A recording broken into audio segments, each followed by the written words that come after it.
Hello everyone, today I am going to be reacting to this video titled NYT Calls the Constitution Dangerous, Walkaways Kid Corrigan Sets the Record Straight. So yeah, let's get into it. You can't hate the media enough. The New York Times calls the United States Constitution dangerous. Clearly, there's a pattern. The New York Times has been attacking our Constitution for years. The media and our educational system promotes a hatred of patriotism, celebrates the burning of the American flag. 5, 6, 7, 8. 5, 6, 7, 8. America was never great. Burning an American flag is fine as long as it is your property. And teaches our youth that the Constitution was written by old, rich, white men. Is there a problem with that? Rich old white men running it low. They running it low. Rich old white men running it low. So, I'm going to set the record straight. Many of the founding fathers were young. George Washington was 43 years old when he became a general during the Revolutionary War. Thomas Jefferson was 33 when he wrote the Declaration of Independence. Alexander Hamilton was also 33 when he was made Secretary of the Treasury. James Madison was 36 at the Constitutional Convention. Thomas Lynch Jr. and Edward Rutledge were the youngest signers of These are younger than I would have initially thought of them to be. the Declaration of Independence. Both were 26. I know that a lot of them, the early founding fathers actually lived to a pretty decent old age, so yeah, this is a bit of a surprise, but I think the main part of the video is going to be coming up. Oldest was Benjamin Franklin, who was 70 years old at the Second Continental Congress. And yet Franklin was 11 years younger than the oldest American president in U.S. history. You're never going to guess who. Joe Biden! You can't make this stuff up. The same party that openly brags about taking away... Just so everyone knows, Joe Biden is the oldest sitting US president to date. He's like 81 now, I think. I think so.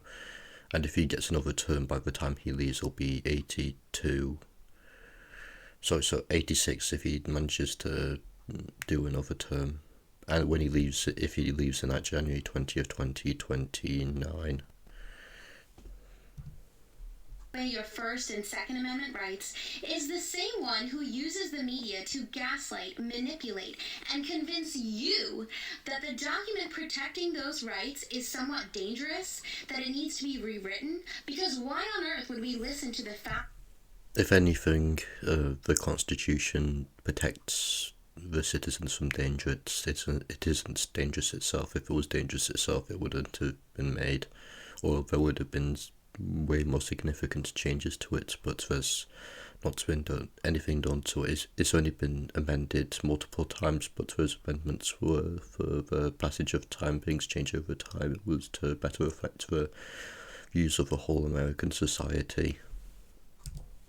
Founding fathers who gave up their lives for our freedom. Let us not forget that of the 56 men who signed the Declaration of Independence, 5 were captured and tortured to death. 9 died from wounds and hardships from the war. 12 had their homes burned to the ground. 2 lost their sons to the war, and 2 other sons were captured. I do want to note that many people today live much better lives than people who lived even as much as 100, 200 plus years ago. So be glad that you were born in today's age. Sacrifices must never be forgotten. The same people who call Trump supporters a threat to democracy are the ones who want to end free speech, take away your right to bear arms, fire you from your job because of your political beliefs, and get your... I will say that she's right, but there's a lot of things that she's not getting at either. Like, Trump is an authoritarian, he's a socialist. I know there's a lot of people that would have a problem with hearing that, but yes, he's a socialist.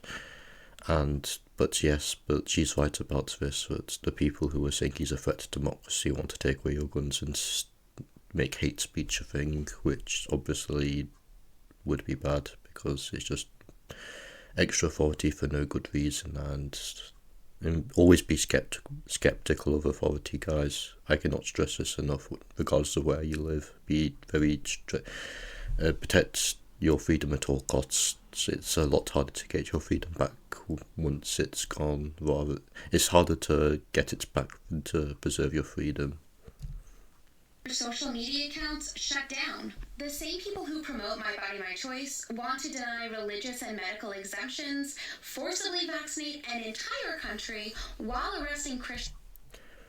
COVID is for the most part over now, but yes, I am against forced vaccinations, and I'm not religious, but if you are religious, I do think that you should be able to have a right to practice your religion, at least as long as it's not bothering anyone else. Who are peacefully protesting outside abortion clinics. The left projects exactly who they are. The true threat to our nation are those who wish to destroy our Constitution. And yeah, that is the end of the video. Final thoughts. I agreed with nearly everything that she said. It's just that Trump is not necessarily pro-Constitution. He has said before that he wants to terminate the Constitution, which I don't think he would be able to do even if he wanted to do, but it just goes to show like his authoritarian intentions. And yeah, so just because you might like the politician does not mean they don't have any cons at all. Every politician has a pros and cons, and mostly their cons. But yeah, thank you for watching, and I'll see you in the next video.